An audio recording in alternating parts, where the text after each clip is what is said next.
Sur cette vidéo, je vais te montrer comment sécuriser ta clé USB. Donc, la personne qui n'a pas le mot de passe, donc il ne peut pas avoir le contenu qui est dedans. Donc, c'est un type de sécurisation qui est à très haut niveau. Donc, c'est pas la peine d'installer des logiciels pour faire ceci. Et aussi, il est compatible avec presque toutes les versions de Windows. Donc, pour cela, donc, comme tu vois, donc je vais lancer mon poste de travail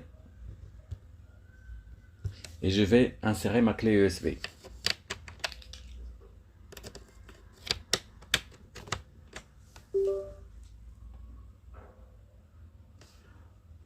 Donc je vais voir la propriété de ma clé USB. Comme tu vois, donc c'est FAT32. Donc ici, je ne peux pas mettre le cryptage. Donc comme tu vois, je vais faire un essai. Plus d'options. Donc comme tu vois, donc le BitLocker n'est pas activé. Donc parce que avec le FAT, ça marche pas.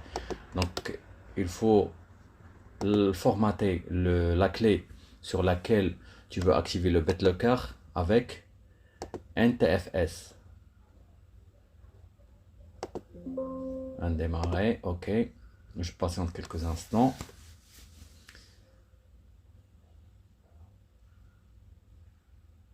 Donc j'aurai un message qui va m'indiquer que c'est déjà fait.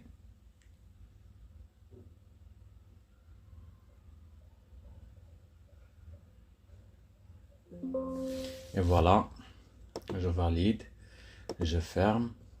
Donc maintenant, sur ma clé, je clique avec le bouton droit de la souris, afficher plus d'options. Et après,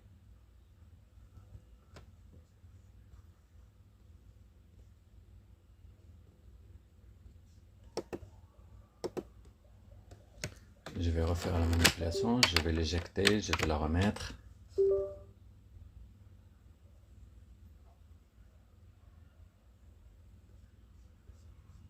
Voilà, avec un clic droit, afficher plus d'options. Et comme tu vois ici, activer le BitLocker. Donc dès que je clique là-dessus, donc une analyse se lance automatiquement. M'invite à patienter. Donc le BitLocker il est en train d'initialiser le lecteur. Donc ici, donc il m'invite à faire un mot de passe pour déverrouiller le lecteur. Donc je choisis ça. Par exemple, je mets un mot de passe. Donc c'est juste pour la démonstration. Je vais mettre 1, 2, 3, 4, 5, 6. Je vais refaire le mot de passe aussi. Et après, donc le mot de passe ne répond pas. C'est tout à fait normal parce que j'ai fait des chiffres. Donc pour un mot de passe sécurisé, donc il faut mettre des lettres majuscules, des minuscules et un caractère plus des numéros. Je refais en majuscule, minuscule, caractère et des numéros. Donc suivant. Donc comme vous voyez, ça marche. Donc le mot de passe de récupération. Donc ici c'est primordial. Donc il faut absolument que vous gardez ce mot de passe là. Donc en cas où que vous oubliez le mot de passe que vous avez mis sur la clé. Donc c'est très important. Donc vous pouvez l'enregistrer par exemple sur un serveur, ou bien sur le cloud, bien sur votre téléphone, ou même l'imprimer. Donc et même si vous l'avez imprimé, il faut séparer la clé avec la feuille imprimée. Donc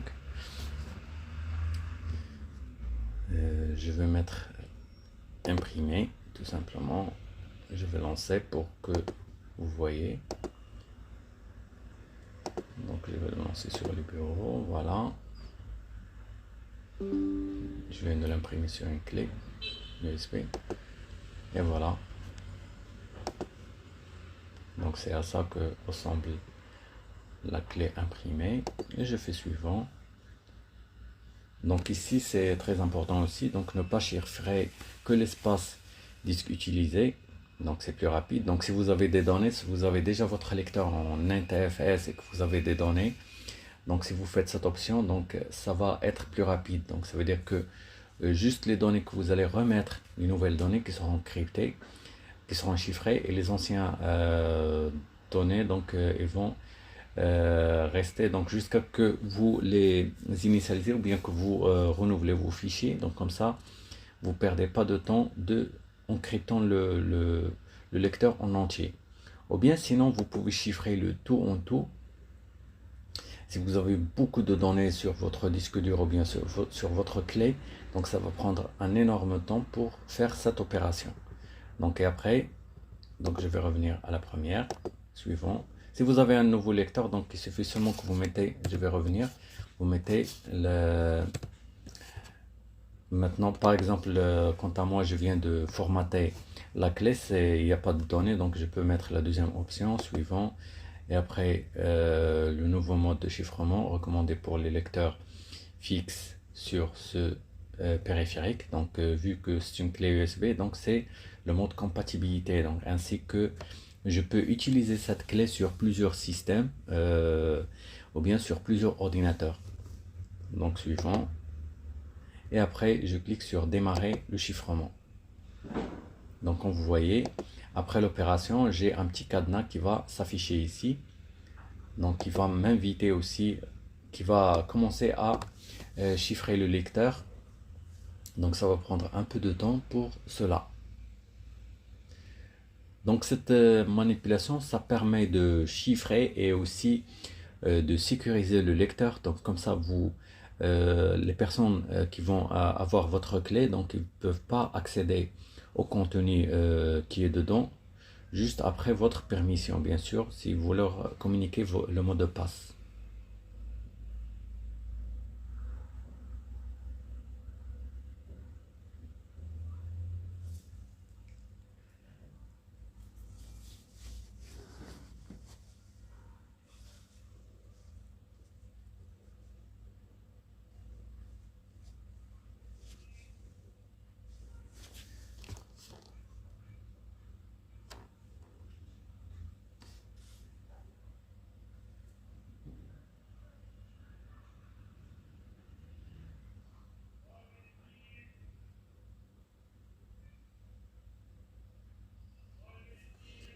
Ça va prendre un temps fou. Je vais annuler tout cela. Donc, gérer le BitLocker.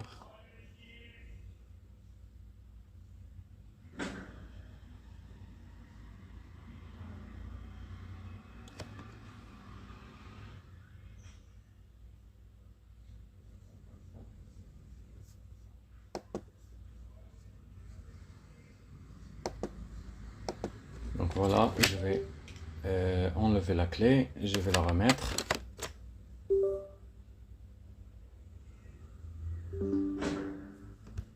Donc c'est un accès refusé bien sûr. Pour y accéder, il suffit seulement que je clique avec le clic droit de la souris sur le menu contextuel, je clique sur déverrouiller le lecteur. Je mets le mot de passe que je viens de mettre tout à l'heure, comme ça, et je peux déverrouiller mon lecteur. Je patiente quelques instants. Donc comme vous voyez, la barre qui m'indique le volume de mon lecteur n'est pas affichée. Donc après le déverrouillage, bien sûr, il s'affiche et il peut continuer l'opération que je viens d'interrompre tout à l'heure.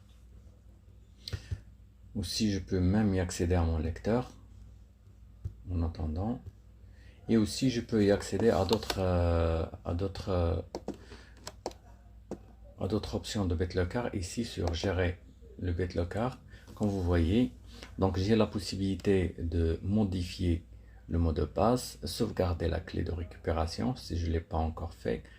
Aussi, je peux même supprimer le mot de passe, ajouter une carte à puce. Aussi, pour activer déverrouiller automatiquement, activer le déverrouillage automatique. Et aussi pour même désactiver le BitLocker. Donc, si vous n'avez pas besoin ou bien si vous voulez libérer la clé pour d'autres utilisations, vous pouvez désactiver carrément le BitLocker ici. Donc ce menu là, vous pouvez y accéder à partir de cette fenêtre du chiffrement et aussi même en cliquant avec le clic droit de la souris, afficher plus d'options et ici gérer le BitLocker. Donc ici vous pouvez avoir le menu qu'on a vu tout à l'heure. Sinon, vous pouvez même modifier le mot de passe à partir de ce menu là. Donc je clique ici pour que vous vérifiez vous-même. Donc comme vous voyez, je viens d'atteindre le menu qu'on a eu tout à l'heure.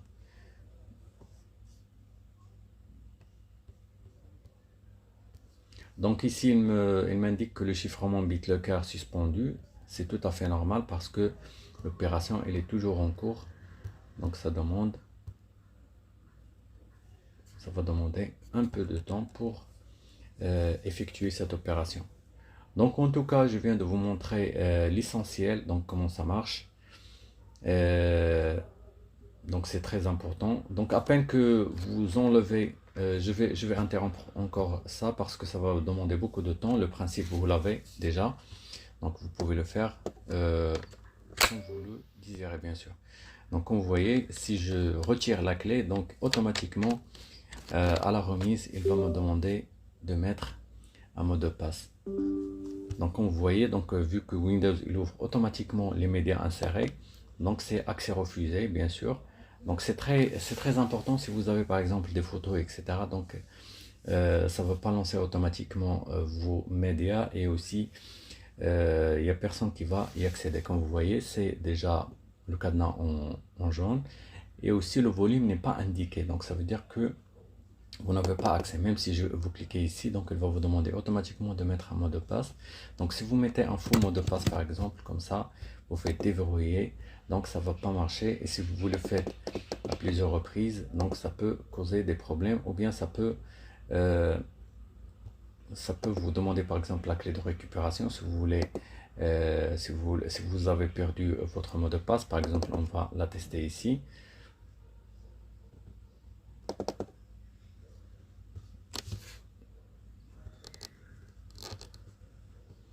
Voilà la clé de récupération.